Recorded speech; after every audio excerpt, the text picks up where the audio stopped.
Her parents abandoned her in a church at 4, so she rose through faith and leadership, and they returned seeking for fame only. The winter sunlight in Boston streamed through the stained glass windows of the church, casting rainbow-colored light on the floor. The Sunday service at St. Margaret's Church had ended, and the parishioners had already gone home. Only a little girl in a red coat remained sitting on the old wooden bench.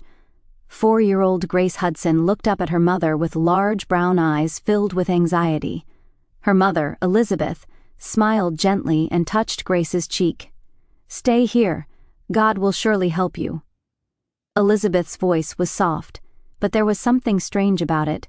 Grace couldn't put it into words, but she noticed her mother's eyes were a bit shifty. "But Mama," Grace said in a small voice, "where are you going? When will you come back?" Elizabeth didn't answer. Instead, she took the small hand of Amy, Grace's little sister, who had just turned 2. Amy was wearing a pink coat and innocently laughing as her golden curls bounced, seemingly unaware of her sister's anxiety. At the church entrance, Grace's stepfather Joseph was waiting. When Grace saw him, her little heart beat faster. He had never smiled at her. Grace intuitively knew he didn't love her. "Hurry up, Liz." Joseph's voice broke the silence of the church. "Let's go." Elizabeth lightly stroked Grace's hair. "Be a good girl. God will watch over you." Grace felt that something was wrong. Normally, after Sunday service, the whole family would return home together, and Elizabeth would prepare a roast beef dinner. Grace couldn't understand. "Why today was different, Mama. I want to go home with you." Grace tried to grab her mother's coat sleeve. Elizabeth gently but firmly released her daughter's hand, saying, "Grace, listen to what I say. Stay here and wait." When her mother led Amy by the hand toward the church exit, Grace felt as if her feet had become as heavy as wood, making it impossible for her to move. The light streaming through the windows began to fade, and the interior of the church grew dimmer. At the exit door, Elizabeth turned around. Her face bore an expression that Grace couldn't quite understand. Was it relief, or was it sadness? Joseph placed his hand on Elizabeth's shoulder, and the three of them went out the door. Grace couldn't make a sound. She wanted to scream, but nothing came out, as if her throat had frozen. She just sat on the bench and heard the sound of the large church door closing. It sounded like her small world collapsing. Time passed slowly.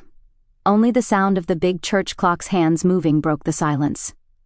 Grace sat on the bench and waited, as her mother had told her to. The outside light gradually began to fade.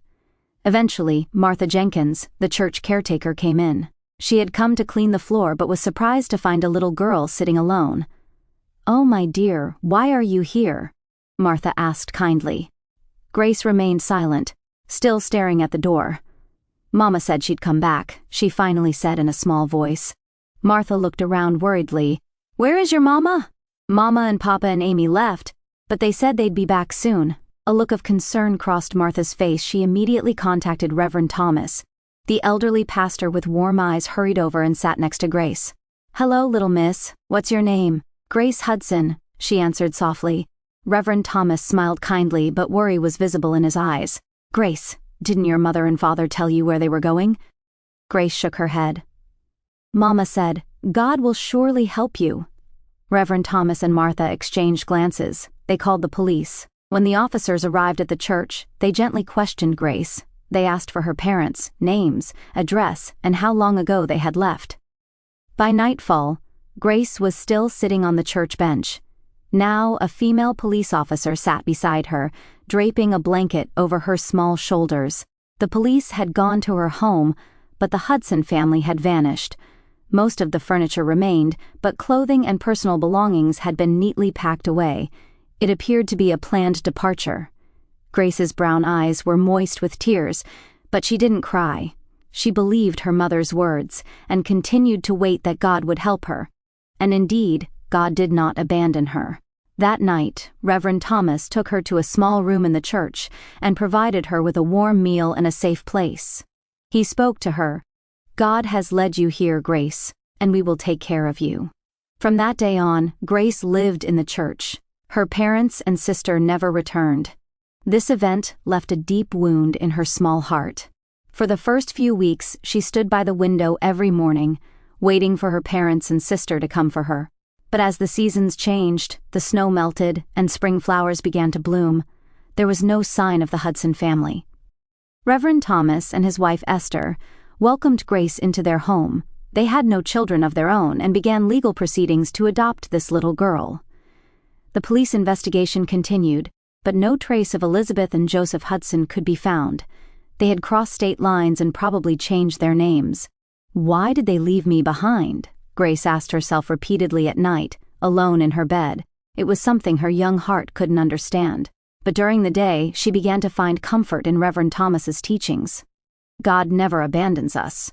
Reverend Thomas told her, sometimes there are plans beyond our understanding, but the path is always filled with love. At 7, Grace began attending the local elementary school. She was smart and loved reading books. She was particularly fascinated by Bible stories and identified with characters like Moses, Joseph, and David, who overcame hardships. Because she herself had been abandoned, these stories resonated deeply with her. Grace's school life was ordinary. She had friends but rarely formed deep bonds. She always kept a bit of distance.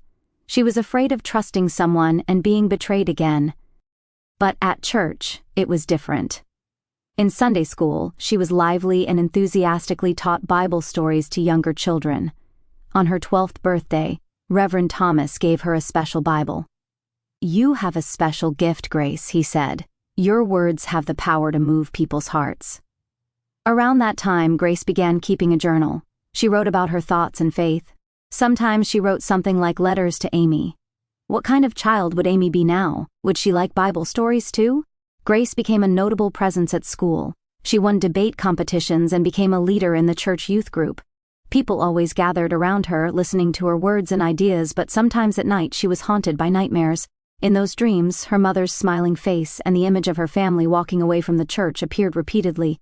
"Why don't I have a family?" 16-year-old Grace asked her adoptive parents, Thomas and Esther, one night. Esther embraced her. "You do have a family, it's us, and you're also a member of God's family." "But my real parents," Reverend Thomas took her hand. "They made a mistake, but that mistake led you to us. God brings good out of bad situations."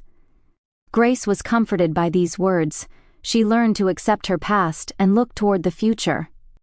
After high school graduation, she entered the theology department at Boston University. Her goal was clear. She wanted to work helping people who were suffering, especially abandoned children. Grace shone during her college years. She was intelligent and passionate, highly regarded by her professors. She hosted Bible study groups and volunteered at a local orphanage. "You bring light to these children's hearts," the orphanage director told her, but there was always a small void in Grace's heart. Occasionally she thought about the parents who had abandoned her. Where were they now? Was Amy doing well? Could she forgive them? When Grace was 23, her beloved adoptive father, Reverend Thomas, suffered a stroke. He recovered, but his health was not good afterward. Grace graduated from graduate school and immediately began working as a youth pastor at St. Margaret's Church. She trained under her adoptive father, honing her preaching skills. "Your words have a special power," Reverend Thomas told her. "It's a gift from God. Use it wisely." At 27, Grace's life reached a major turning point.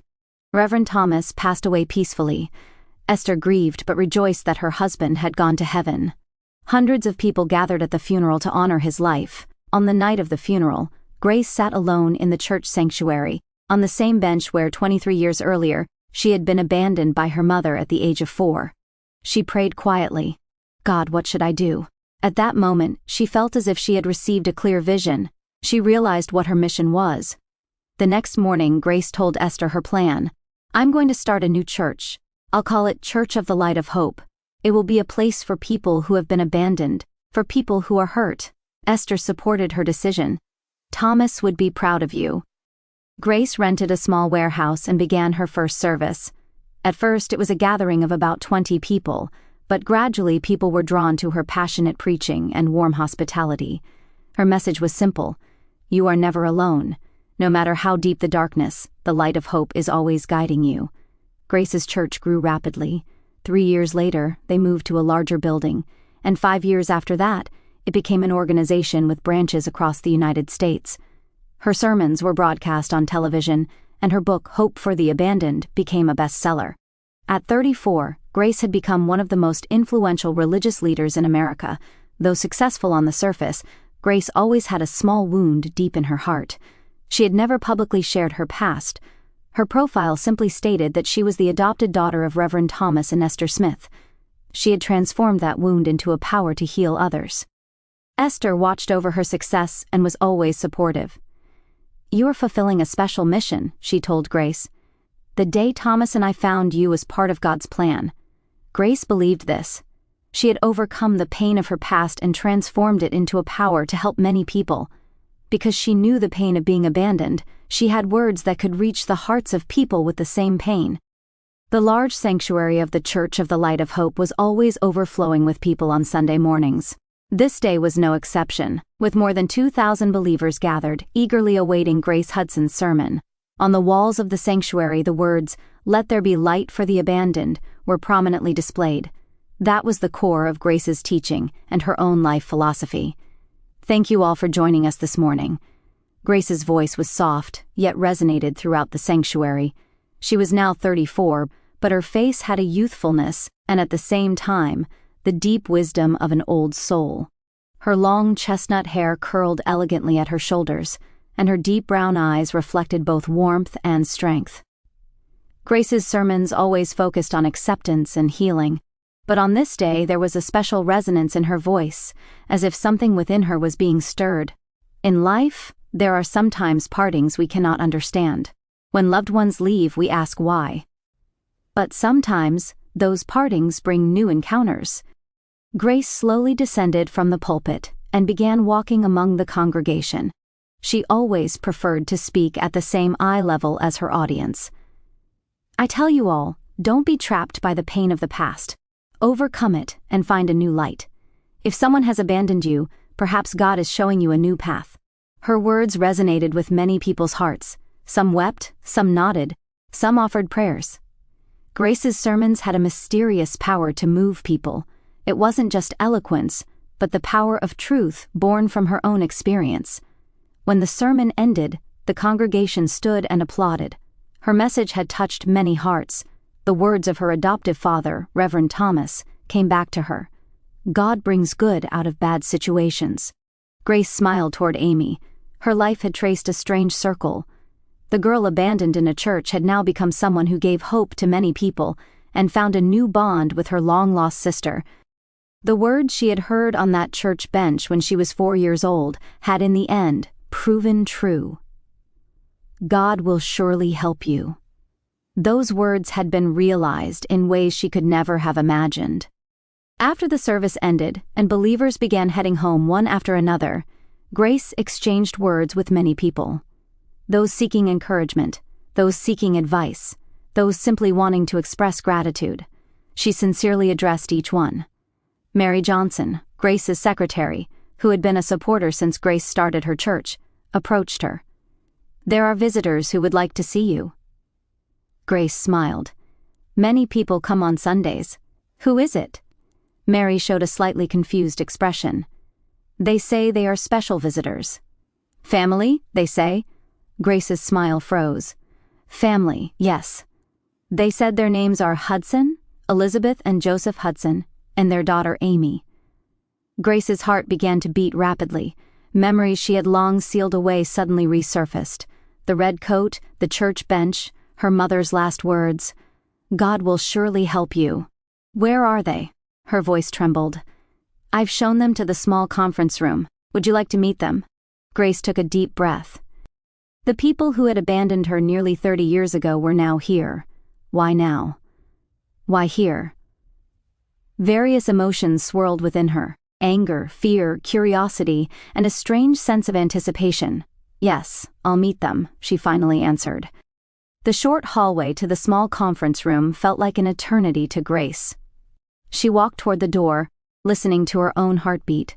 She clearly remembered that day nearly 30 years ago, the moment when at 4 years old she was sat on a church bench by her mother and told, "God will surely help you." When she opened the door, 3 people were standing there, a couple in their mid-60s and a woman in her 30s. Grace's eyes first went to the older woman. Elizabeth, her mother. There were remnants of her former beauty, but now her face was lined with wrinkles, and her hair had turned white. But her blue eyes remained unchanged. "Grace, it's really you." Elizabeth's voice trembled with emotion.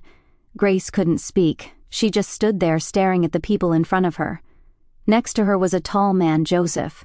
He too had aged, and his former dignity had receded, but the line of his jaw and the shape of his eyes remained the same. And Amy, the sister, who was just 2 years old when Grace last saw her, was now a beautiful grown woman. She was looking at Grace with a composed expression, but there was something in her eyes. Guilt, anxiety. "We're your family." Elizabeth stepped forward. "We've come to take you home." The moment she heard those words, something snapped in Grace's mind, a flash of memory. 4-year-old Grace sitting on the church bench, hearing her mother's words. "Stay here, God will surely help you," and the sound of the door closing. Waiting. Hours, days, years of waiting. "You're my mother." Grace's voice trembled. For the past 30 years, she had imagined this moment many times, sometimes with anger, sometimes seeking forgiveness, sometimes simply trying to understand. But reality was completely different from her imagination. "Yes, we finally found you." Elizabeth's face showed an expression of joy. She tried to approach Grace, but Grace unconsciously took a step back. "Let's go home," Joseph said. His voice did not have the coldness that Grace remembered. Instead, there was a strange familiarity in it. "We've been looking for you all this time." Grace was at a loss for words. She couldn't tell if this was reality or an extension of her nightmares. What she had unconsciously been searching for was a mother's love, family bonds, but standing before her now were the people who had abandoned her. Amy remained silent. She stared intently at Grace, wearing a complex expression, as if she wanted to say something but couldn't. "Why?" Grace finally squeezed out the words. "Why now?" Elizabeth, without losing her smile, answered. "It took time to find you, but when I saw you on television, I knew immediately that you were my daughter. 30 years. Grace's voice was quiet but contained strong anger. "For 30 years you didn't look for me." "That's not true," Joseph interjected. "There were circumstances. We'll explain everything, just not here. Could we talk somewhere more private?" Grace took a deep breath. Her head was in turmoil. "All right," she finally said. "Let's talk at my home." As she headed for the door, Amy spoke for the first time. "Grace, sister." Hearing those words, Grace stopped. The relationship she had always dreamed of. But now those words evoked complex emotions. "I'm glad to meet you." Amy's voice was small, but sincerity could be felt. Grace stared back at her. In Amy's eyes, she saw something like a warning. Or was it her imagination? "Let's go," Grace said. Her voice was surprisingly calm, but her heart was raging like a storm. Grace's home was in a quiet residential area, about a 15-minute drive from the Church of the Light of Hope. It wasn't a large mansion, but it was an elegant and warm home. When they entered, the living room was decorated with framed Bible verses and small mementos collected from churches around the world. "Please have a seat," Grace said, maintaining her composure. She appeared calm on the surface, but emotions were swirling inside her. Elizabeth and Joseph sat on the sofa while Amy sat in a single chair a little distance away. Their eyes wandered around the room, seemingly trying to glimpse a part of Grace's life. "Lovely home," Elizabeth said. "You've been successful."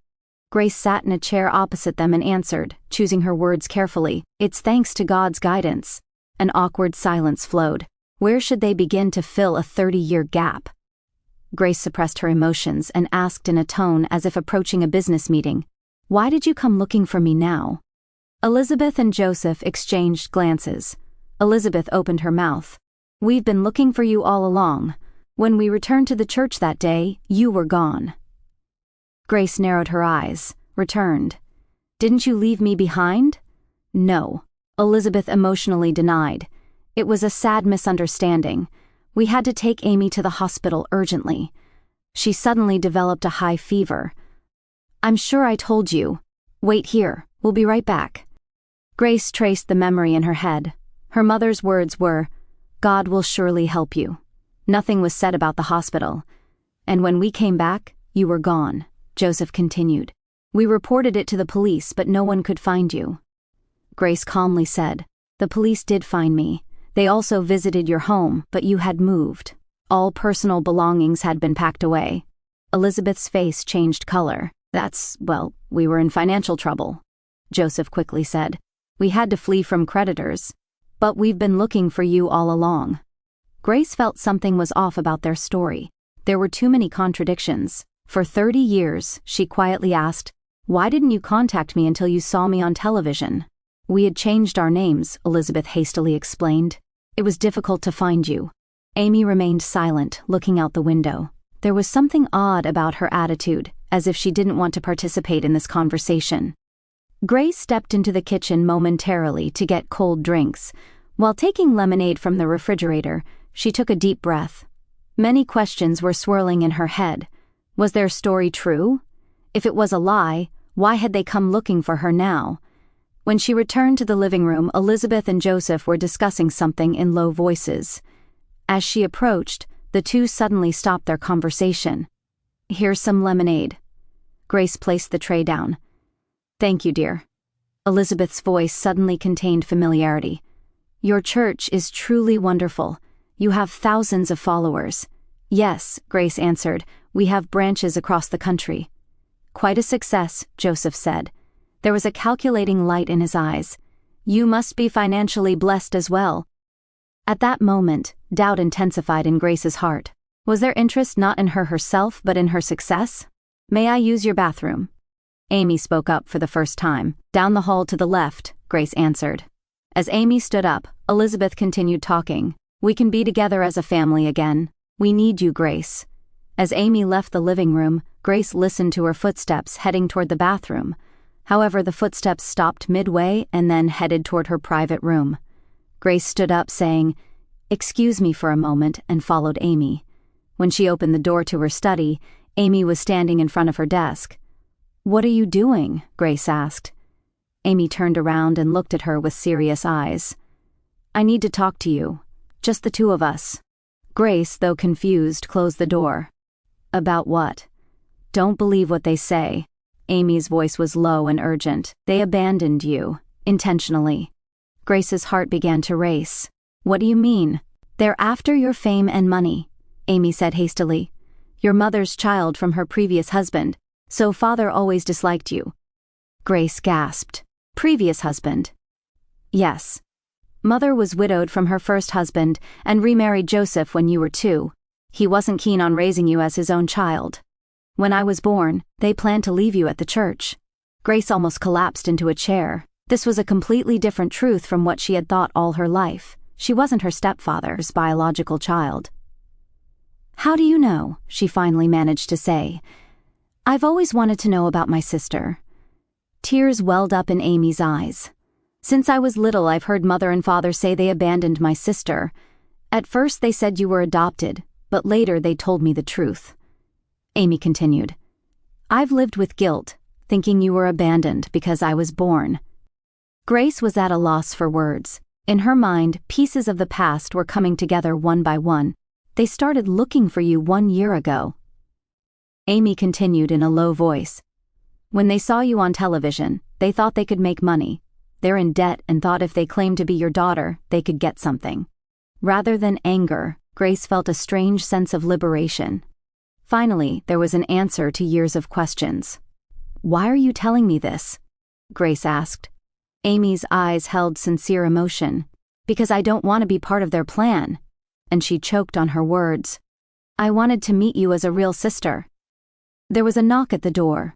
"Everything all right?" came Elizabeth's voice. "What are you talking about?" Grace and Amy looked at each other. An unspoken understanding was born between them. "We're fine, Mother," Amy answered. "Just talking with my sister." Grace took a deep breath. She now knew the truth. She had choices before her, to give in to anger or to handle this situation wisely. "Let's go back," she said quietly to Amy. "I have something to tell them." When the two left the study, Elizabeth and Joseph were standing uneasily in the living room. Their faces showed a mixture of doubt and expectation.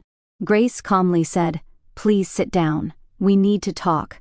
Her voice contained a certainty and strength that hadn't been there before. She was ready to accept her past and walk toward the future. "Your plan to exploit me financially has failed." Grace's voice was quiet, but her words contained a sharp edge. The blood visibly drained from Elizabeth and Joseph's faces.